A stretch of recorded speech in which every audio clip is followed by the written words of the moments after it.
دوران جس طرح بی بی زہرا کے گھر کو جلایا گیا، اسی طرح منصور لعین نے امام صادق علیہ السلام کے گھر کو بھی جلایا۔ آپ کے گھر پر لکڑیاں جمع کیں اور گھر کو جلایا گیا، یہاں تک کہ سیدانیاں پوچھتی تھیں کہ ہم کہاں جائیں کہ ہر طرف آگ ہی آگ ہے۔ بابا کو پکار کے کہتی تھیں کہ بابا ہمیں بچائیے، جس طرح بی بی زہرا اپنے بابا کو بلاتی تھیں کہ بابا اپنی زہرا کو بھی، اسی طرح امام صادق علیہ السلام کی بیٹیاں بھی اپنے بابا کو پکارتی تھیں اور کہتی تھیں کہ ہمیں آگ سے بچائیے۔ امام جعفر صادق علیہ السلام 17 ربیع الاول 83 ہجری مدینہ منورہ میں پیدا ہوئے اور 15 شوال 148 ہجری میں 65 سال کی عمر میں مدینہ میں شہادت پائی۔ جنت البقیع کے قبرستان میں امام حسن مجتبیٰ کے قریب دفن کیا گیا۔ آپ کی امامت کا زمانہ 34 سال ہے، جو کہ 114 ہجری سے لے کر 148 تک کا تھا۔ امام صادق علیہ السلام کی امامت کے آخری 12 سال منصور دوانیکی کی خلافت کے زمانے میں گزرے۔ بالآخر منصور کے حکم سے آپ کو زہر دیا گیا اور شہادت نصیب ہوئی۔ منصور بہت زیادہ خونخوار تھا، اس نے اپنی حکومت کی حفاظت کے لیے اولاد علی علیہ السلام اور سادات کے بزرگوں کو شہید کر دیا۔ اس کا ہاتھ کہنی تک اسلام کے طلبگار کے خون سے آلودہ رہتا۔ منصور نے کئی مرتبہ ارادہ کیا کہ امام صادق کو قتل کرے، لیکن وہ اپنے مقصد میں کامیاب نہ ہوا، یہاں تک کہ آخر میں حضرت کو زہر دیا۔ واقعہ ہے کہ ایک دن منصور نے اپنے وزیر ربیع سے کہا کہ ابھی جعفر ابن محمد یعنی امام صادق علیہ السلام کو یہاں پر حاضر کریں۔ ربیع نے منصور کے حکم کو انجام دیا، امام صادق علیہ السلام کو حاضر کیا۔ منصور سختی کے ساتھ حضرت کی طرف متوجہ ہوا اور کہا، خدا مجھے مار ڈالے اگر میں نے تمہیں نہ مار ڈالا، کیا تم میری حکومت پر اشکال اور تنقید کرتے ہو؟ امام نے فرمایا، جس کسی نے ایسی خبر دی ہے اس نے جھوٹ بولا ہے۔ ربیع کہتا ہے کہ میں نے امام صادق علیہ السلام کو دیکھا کہ داخل ہوتے وقت حضرت کے لب ہل رہے تھے، جس وقت منصور کے پاس بیٹھے اس وقت بھی آپ کے لب ہل رہے تھے۔ آہستہ آہستہ منصور کا غصہ کم ہوتا جاتا تھا۔ جب امام صادق منصور کے پاس سے تشریف لے گئے تو میں آپ کے پیچھے چلا گیا اور حضرت سے عرض کی۔ جس وقت آپ منصور کے پاس تشریف لے گئے اس وقت منصور غصے میں تھا، لیکن جب آپ اس کے پاس گئے آپ کے لب حرکت کرتے تھے، اس کی وجہ سے اس کا غصہ کم ہو گیا۔ آپ اپنے لبوں کو کن چیزوں کے ساتھ حرکت دیتے تھے؟ امام علیہ السلام نے فرمایا، میرے لب میرے جد امجد امام حسین علیہ السلام کی دعا کے ساتھ حرکت کرتے تھے، اور وہ دعا یہ ہے، شدتی عند شدتی و یا غوثی عند قربتی احرسنی بعینک التی لا تنام واکنفنی برکنک الذی لا یرام۔ اے دشواری کے وقت طاقت دینے والے، اے میری پناہ، جس وقت میں غمگین ہو جاؤں میری حفاظت فرما۔ اس آنکھ کے ساتھ کہ جو نہیں سوتی ہے، مجھے رکن کے سائے میں قرار دے کہ جو استوار اور مستقیم ہے۔ فضل بن عمر کہتا ہے کہ منصور دوانیکی نے مکہ اور مدینہ کے حاکم حسن بن زید کو پیغام بھیجا کہ امام صادق علیہ السلام کے گھر کو جلا دیں۔ اس نے حکم کے مطابق عمل کیا اور امام صادق علیہ السلام کے گھر کو جلا دیا اور وہ آگ گزرگاہ تک پہنچ گئی۔ آپ علیہ السلام باہر نکلے اور آگ کے درمیان چلتے تھے اور فرماتے تھے، میں اسماعیل کا فرزند ہوں کہ جس کی اولاد رگ و ریشہ کی طرح زمین کے اطراف میں پھیل گئی۔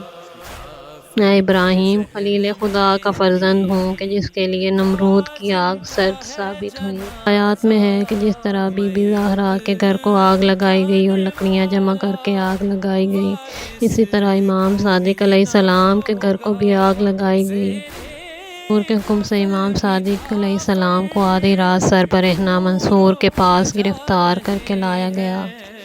منصور نے انتہائی جسارت اور سختی کے ساتھ کہا، اے جعفر، اس عمر میں آپ کو شرم نہیں آتی کہ آپ حکومت کے طلبگار ہیں؟ آپ چاہتے ہیں کہ مسلمانوں کے درمیان فتنہ و فساد برپا ہو۔ اس کے بعد تلوار کو غلاف سے نکالا تاکہ امام علیہ السلام کی گردن کو جدا کرے۔ اچانک رسول خدا صلی اللہ علیہ وآلہ وسلم کو سامنے دیکھا، تلوار کو غلاف میں رکھا۔ دوسری مرتبہ ایسا کیا، پھر رسول خدا صلی اللہ علیہ وآلہ وسلم کو دیکھا۔ تیسری مرتبہ منصور نے پھر تلوار کو غلاف سے نکالا۔ آخر میں امام صادق کے قتل سے باز آ گیا۔ منصور نے انگوروں کے ذریعے جن کو زہر آلود کیا گیا تھا، امام کو زہر دیا۔ اس دن کے بعد حضرت کے لیے بہت دشواری پیش آئی۔ اصحاب میں سے ایک امام کے پاس آیا اور پوچھا کہ آپ اس قدر کمزور کیوں ہیں؟ آپ کے بدن میں اب کوئی چیز باقی نہیں ہے۔ اس کے بعد امام کی حالت دیکھ کر میرا دل بھر آیا اور رویا۔ امام نے مجھ سے فرمایا کہ آپ کیوں گریہ کرتے ہیں؟ میں نے کہا، کس طرح گریہ نہ کروں جبکہ میں آپ کو ایسی حالت میں دیکھ رہا ہوں۔ امام نے فرمایا، گریہ نہ کرو کیونکہ تمام نیکیاں مومن کے سامنے پیش کی جائیں گی۔ اگر اس کے بدن کے تمام اعضاء جدا کیے جائیں تو بھی اس کے لیے خیر ہے۔ اگر دنیا میں مشرق سے لے کر مغرب تک مالک ہو جائے پھر بھی اس کے لیے خیر ہے۔ یعنی مومن خدا کی رضا سے جس طرح ہو راضی ہوئے۔ امام علیہ السلام نے جس کی طرف شہادت کے وقت وصیت فرمائی وہ دو موضوع تھے، صلہ رحمی اور نماز۔ دیکھنے میں آیا کہ حضرت نے اس کے بارے میں بہت زیادہ تاکید کی۔ جب بھی ہوش میں آئے تو اپنے رشتہ داروں کے بارے پوچھتے اور ان کا نام لیتے اور فرماتے فلاں فلاں کو اس قدر رقم دے دیں۔ یہاں تک کہ امام کے رشتہ داروں میں سے ایک نے حضرت کے سامنے تلوار نکالی تھی، اس کا بھی حضرت نے نام لیا اور فرمایا اتنی مقدار رقم اس کو بھی دے دینا۔ آپ کی کنیزوں میں سے ایک کا نام سالمہ تھا۔ اس نے عرض کیا، جس نے آپ کے ساتھ دشمنی کی ہے آپ اس کو رقم دیتے ہیں؟ آپ علیہ السلام نے فرمایا، میں چاہتا ہوں کہ میں اس آیت میں شامل ہو جاؤں کہ جہاں خدا فرماتا ہے۔ ابو ایوب نحوی کہتا ہے کہ خدا نے جس صلہ رحمی کے بارے امر کیا اس کے مطابق صلہ رحمی کرتے ہیں، اپنے رب سے ڈرتے ہیں اور برے حساب سے خوف کھاتے ہیں، ان لوگوں کے لیے اچھی عاقبت ہے۔ ابو بصیر کہتا ہے، امام صادق علیہ السلام کی شہادت کے بعد میں تعزیت کے لیے ام حبیبہ کے پاس گیا جو کہ کنیز اور حضرت کی زوجہ تھیں۔ وہ رو پڑیں، میں بھی رویا۔ انہوں نے کہا، اے ابو بصیر، اگر امام صادق کو شہادت کے وقت دیکھ لیتے تو عجیب چیز دیکھتے کہ اس وقت آپ نے آنکھیں کھولیں اور فرمایا، ہماری شفاعت اس شخص کے لیے نہیں ہوگی کہ جو نماز کو خفیف و حقیر سمجھے۔ اس طریقے سے امام صادق علیہ السلام نے آخری پیغام دیا اور امام کاظم کو وصیتیں کیں۔ اس کے بعد دنیا سے رخصت ہوئے۔ آدھی رات کو منصور دواخنیکی نے مجھے طلب کیا۔ میں اس کے پاس گیا۔ میں نے دیکھا کہ کرسی پر بیٹھا ہے، اس کے پاس ایک شمع روشن ہے اور ایک خط اس کے ہاتھ میں ہے۔ جب میں نے اسے سلام کیا اس نے وہ خط مجھے دیا اور رونے لگا اور کہا، یہ خط محمد بن سلیمان کا خط ہے کہ جو مدینے کا حاکم ہے۔